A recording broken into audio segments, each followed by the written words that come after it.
On the Star Tribune's Daily Delivery podcast, Vikings running back Alexander Mattison talked about how he's looking forward to the opportunity at being the team's new lead running back, saying, quote, "For me, it's a great opportunity to step into the role, the limelight, and the position I've always dreamt of being in. All the work I've put into this point, all the work following in Cook's footsteps, side by side, challenging each other every day, prepared me for a moment like this where I can have the opportunity to seize what's in front of me."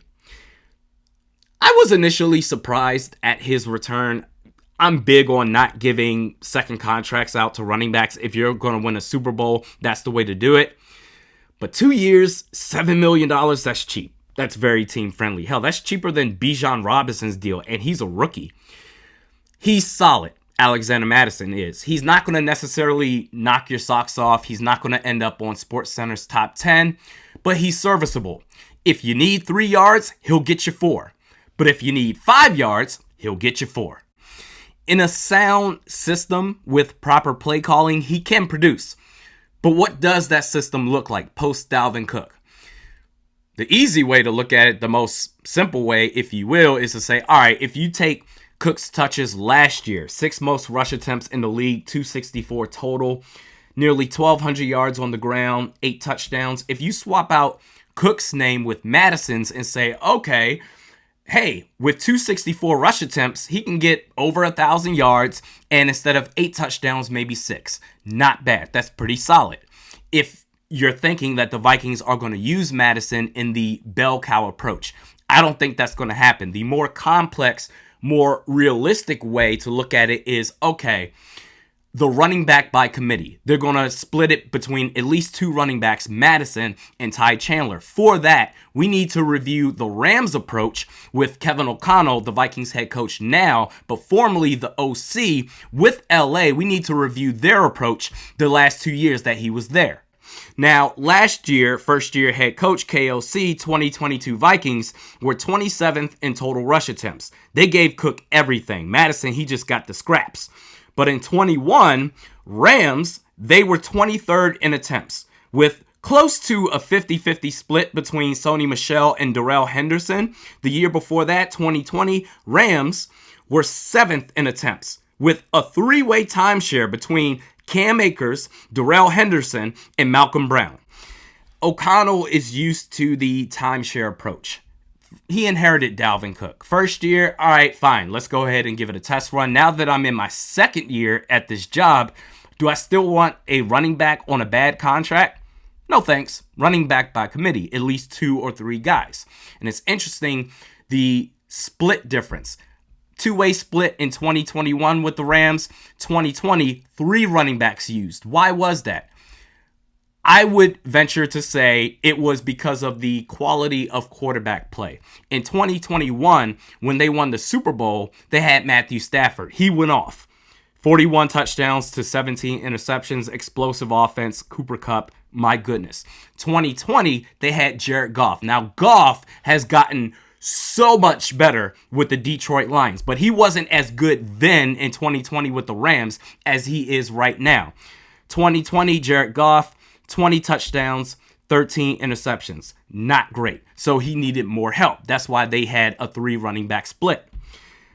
Now, the year they won the championship, when they had the 2 running back split, Sony Michel led lead rusher, 845 yards, 4 touchdowns, 4 yards per carry. Alexander Mattison, for his career, 4 yards per carry. The second leading rusher, Darrell Henderson, 688 yards and 5 touchdowns. I think Michel's numbers, just about 850 yards rushing, I think that's fair as a benchmark of setting expectations for what Alexander Mattison can produce. Now, if KOC is going to go against everything he's done before that and say, well, you know what, we're going to go bell cow approach with Mattison, number 2, he's going to get all the carries, damn it, that changes everything. Sidebar here. I saw this hypothetical question being asked around all major sports, but as it pertains to football, this is from ML Football on Twitter. Would you rather A, be given $1 million, or B, have 10 carries in an NFL game with your team's current offensive line to gain 5 yards for $10 million? The answer, universally for all non-football players like us, should be A, take your money and run. If your answer is B, saying, yeah, I'll take my chances against a pro football defense regardless of how great of an offensive line that my team has, not the Vikings interior-wise anyway, but I digress. If your answer is B, you're drunk or you're high.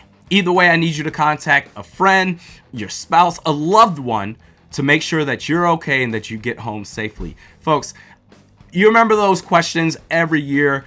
Could the best college football team beat the worst NFL team? So right now, that would apply to, could the Georgia Bulldogs beat, who had the original number 1 pick in this past draft, the Chicago Bears? Years ago, I would have said, yeah, you know what, Georgia, I think they could pull off. I think they could. The Bears, oh my God, they stink. Or I forgot what year it was, the 0-16 Detroit Lions. Absolutely, Alabama would blow the top off of that team.